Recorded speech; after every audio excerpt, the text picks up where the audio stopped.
क्या करना है समझ के।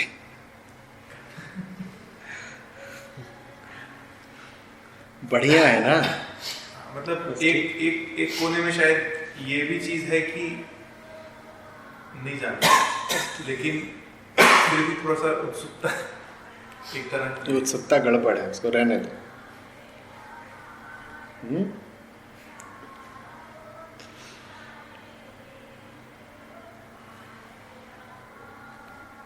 अब अगर वो नहीं होता तो ऐसा लगता है सब कुछ छूट गया।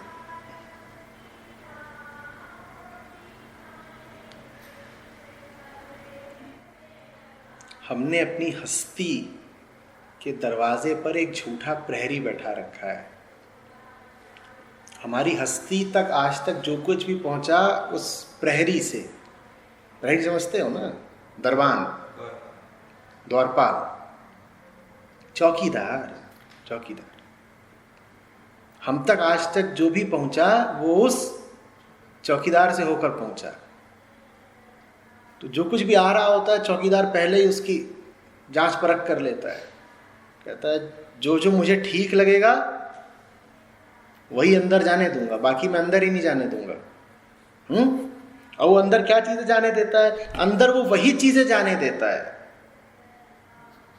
जो उसको द्वारपाल बना रहने दें।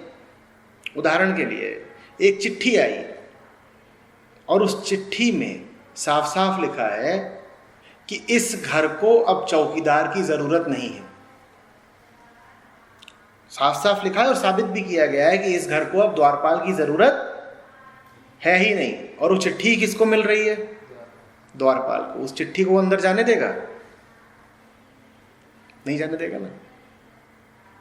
चौकीदार की जरूरत तभी तक है जब तक खतरा है हस्ती को, जब तक खतरा है घर को। और घर को जितना खतरा है चौकीदार की तनख्वाह उतनी ज्यादा बढ़ेगी। घर को जितना खतरा है चौकीदार को उतनी नई ताकतवर और महंगी बंदूक दी जाएगी। घर को जितना खतरा है उस चौकीदार का ओहदा उतना ज्यादा बढ़ेगा। तो बाहर से एक दिन एक चिट्ठी आई, उस चिट्ठी को लेके एक आदमी आया और वो बता रहे थे कि कोई खतरा अब दुनिया में बचा नहीं है। बाहर वो आदमी आया, आदमी गा रहा था कोई खतरा अब बचा नहीं है दुनिया में। अरे दुनिया में कभी कोई खतरा था ही नहीं। चौकीदार पहले तो उस आदमी को मार के वापस भेजेगा, कहेगा चिट्ठी मुझे दे, मैं पहुंचा दूंगा अंदर। अब चिट्ठी में लिखा है दुनिया में कोई खतरा नहीं है। चौकीदार इधर उधर देखेगा, कलम निकालेगा और नहीं को काट देगा और उसके बाद वो चिट्ठी अंदर पहुंचा देगा। और अब चिट्ठी में क्या लिखा हुआ है? दुनिया में खतरा है। और जैसे ही घर वालों को पता चलेगा दुनिया में खतरा है, वो चौकीदार की कीमत तुरंत बढ़ जाएगी। अरे आप ही तो हमें बचा सकते हो, हमें बचाओ बचाओ, खतरा दुनिया में बढ़ता ही जा रहा है। वो कहेगा हम हैं ना बचाने के लिए। भाई एक बात का ख्याल रखना, खतरा बहुत है बाहर, हमसे गुजरे बिना कोई भी चीज अंदर ना आए, क्योंकि अगर हमसे गुजरे बिना कोई चीज अंदर आ गई तो मामला खतरनाक हो सकता है और हमारी कोई फिर जिम्मेदारी नहीं होगी। तो घर वाले बोलते हैं हाँ बिल्कुल ठीक, बिल्कुल ठीक, जो भी चीज घर में पहुंचेगी आपके ही माध्यम से पहुंचेगी, आपसे ही गुजर कर पहुंचेगी। बोलता है बिल्कुल ठीक, तनख्वाह दूनी करो और हमारा सम्मान दूना करो, और खबरदार हमें चौकीदार बोला तो सेनापति बोला करो। हमें दो धेले का समझ रखा है क्या? चौकीदार क्या होता है? हम जमींदार हैं, हम मालदार हैं, हम नामदार हैं। चौकीदार क्या होता है? और उसका ओहदा बढ़ता ही जा रहा है। तुम तक जो कुछ आ रहा है उसी से होके आ रहा है। फिर एक दिन कोई आता कहता है ये तो बड़ी धांधली चल रही है, चौकीदार ने तो यहां पे बिल्कुल गिरफ्त में लिया हुआ है पूरी हस्ती को।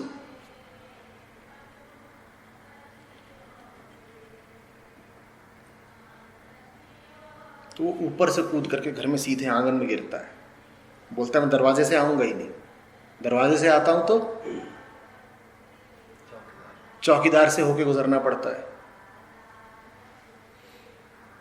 तो ये जो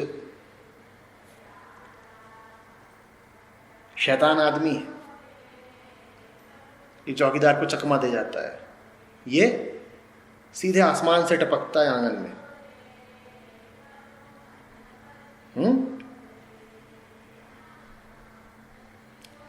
और ये पैगाम लेकर आया है, क्या? मौज करो, मस्त रहो, खतरा उतरा कुछ नहीं है। और कहां तुम इस घर में कैद पड़े हो? बाहर निकलो, जीवन खेल का मैदान है, संसार में खुल के खेलो। तो पहले तो घर वाले अविश्वास करते हैं, कहते हैं ये ऐसी बात पहले तो कभी सुनी नहीं, और इसकी बातों पर चौकीदार की स्वीकृति का ठप्पा भी नहीं लगा हुआ है। फिर धीरे धीरे जो कुछ घर के बच्चे होते हैं, जवान लोग होते हैं, उनको इस शैतान आदमी की बात पर भरोसा आने लगता है। वो कहते हैं ठीक ही तो कह रहा है, नाचो रे, मौज करो। अब घर के भीतर नाच आयोजित हो रहा है, धमाधम नाच रहे हैं, गीत उठ रहा है। बाहर चौकीदार को आवाज आती है, भीतर से कुछ गीत संगीत की आवाज आती है, कोई ढोल बजा रहा है, कहीं राग उठ रहे हैं, कहीं बांसुरी बज रही है। ये चल क्या रहा है भीतर? चौकन्ना हो जाता है चौकीदार, बोलता है कुछ गड़बड़ है। तो बाहर से चिल्ला के भीतर वालों को आगाह करता है, बोलता है मैं बताए दे रहा हूं, अगर कोई भीतर पहुंच गया है बिना मुझसे गुजरे तो अच्छा नहीं होगा तुम लोगों के लिए।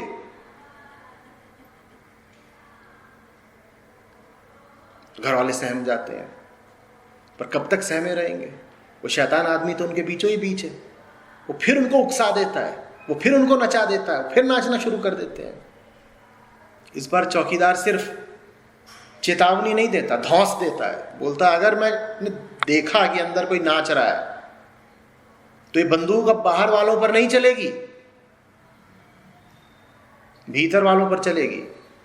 अब तो घर वाले डर जाते हैं, लेकिन साथ ही साथ अब चौकीदार बेनकाब हो गया है। वो समझ जाते हैं कि चौकीदार हमारा मित्र नहीं था, ये चौकीदार हमारा प्रहरी नहीं था, ये चौकीदार हमें रक्षा नहीं दे रहा था, ये चौकीदार तो हमारा शोषण कर रहा था। ये दिखा ऐसे रहा था जैसे ये हमारी सुरक्षा के लिए तैनात हो, पर ये हमारी सुरक्षा के लिए नहीं, अपने स्वार्थ के लिए लगा हुआ था।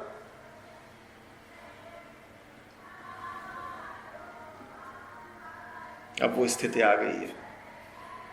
तुम भली भांति जानते हो चौकीदार कौन है, घर में कौन है और आंगन में कौन कूद पड़ा है। अब तुम देख लो तुम्हें क्या करना है। चौकीदार ने तो बाहर से मांग रख दी है। वो कह रहा है ये भीतर में जो भी कोई घुसा है विदेशी, उसको मेरे हवाले करो, बाहर निकालो उसे घर से। देख लो उसकी मांग पूरी करनी है तो कर दो। घर वालों को तो प्रेम हो गया है,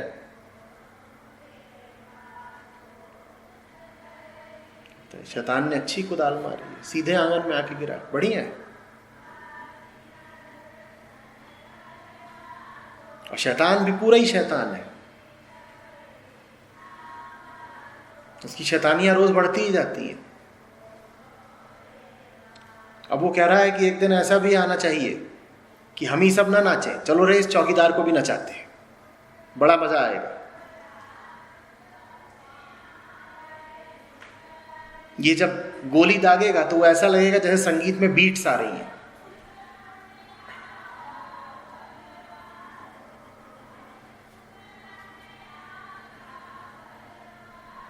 तुम जानते हो तुम कौन हो, तय कर लो तुम्हें क्या करना है।